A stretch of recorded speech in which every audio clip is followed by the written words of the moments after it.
ନିଦରୁ ଶୋଇକି ଉଠିକି ଦେଖିଲା ବେଳକୁ ପହଞ୍ଚି ଯାଇଥିଲି ବାରିପଦାରେ। ମୁଁ କିଛି ବୁଝିପାରୁନଥିଲି ହଠାତ୍ ଉପରେ ଏଠି କେମିତି ପହଞ୍ଚିଗଲି। ଏପଟେ ମାମା କହୁଛି ସ୍ୱେଟର ଟା ଖୋଲିଦିଅ, କଟି ମାମା କହୁଛି ସ୍ୱେଟର ଟା ଥାଉ। କିଛି ନ ବୁଝିକି ସିଧା ମାଡି ଚାଲିଲି ଆଗକୁ ଆଈ ପାଖକୁ। ତାପରେ ସିଡିରେ ଚଢିକି ସିଧା ଆଗକୁ ବଢି ଚାଲିଛି। କଟି ମାମା ପାଟି ଗଲାରୁ ପୁଣି ଠିଆ ହେଲି, ସାଙ୍ଗ ହେଇକି ପୁଣି ଉପରକୁ ଚଢିଲୁ। ଆଉ ଏଇ ଦେଖନ୍ତୁ ସିଧା ପହଞ୍ଚି ଯାଇଛୁ ଏଇ ସପିଂ ମଲ୍ ଟା ଭିତରେ, ମାନେ V2। ଆଉ ଏଇ ଯୋଉ କପ୍ ଟା ଏଇଟା ମୋର ପସନ୍ଦ ହେଇଥିଲା, କିନ୍ତୁ ମାମା ମନା କଲେ।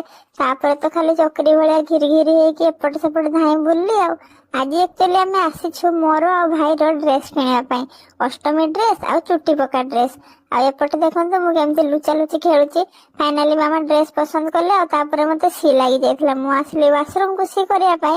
ଆଉ ଏବେ କୋଟି ମାମା ଲାଇନ୍ ରେ ଠିଆ ହେଇଛନ୍ତି, ବିଲ୍ ପେମେଣ୍ଟ କରୁଛନ୍ତି। ଆଉ ଏଇ ଯୋଉ ବ୍ୟାଗ୍ ଟା ଦେଖିଲେ, ଏଇଟା ପାଇଁ ମତେ କେତେ ଯେ ନାଟକ କରିକି ଆଣିବା ପାଇଁ ପଡିଛି। ତାପରେ ଖାଇଲି ମୁଁ ଆଇସ୍କ୍ରିମ୍, ଆଉ ମାମା ହେରିକା ଖାଇଲେ ପାମ୍ପୁଡି। ଆଉ ଏବେ ଦେଖନ୍ତୁ ଏଇ କମ୍ବଳ ଦେଖିକି ଆମେ ଘରକୁ